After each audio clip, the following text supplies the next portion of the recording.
SIT चौकशीची वाट बघतोय वैरागिते आरक्षण योद्धा मनोज जरांगे पाटील यांची प्रतिक्रिया.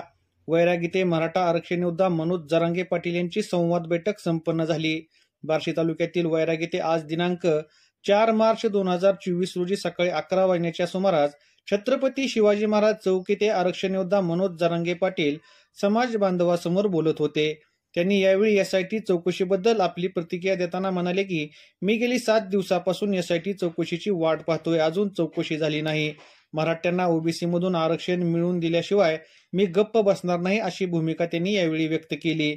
यावेळी जगदंबा शिक्षण संस्थेचे अध्यक्ष डॉक्टर कपिल कोरके, माजी शिक्षण सभापती मकरंद निंबाळकर, अरुण सावंत, नंदकुमार पांढरमुशे, किशोर देशमुख तसेच वैराग व बार्शी भागातील समाज बांधव मोठ्या संख्येने उपस्थित होते.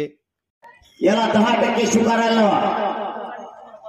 याला 10% न स्वीकारल्यामुळे राज्यात गुलाल उधळला गेला नाही.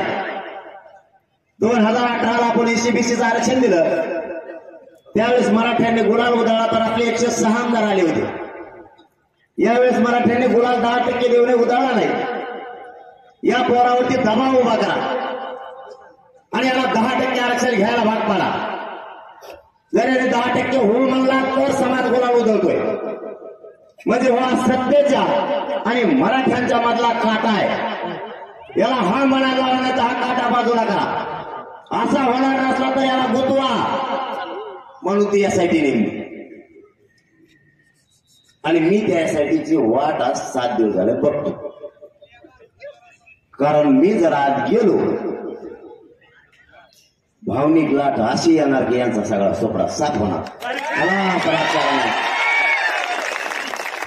आणि मी काय शहाणा नमुना नाही हो, मी जेलमध्ये मोर्चा करीत असतो कायद्याचं.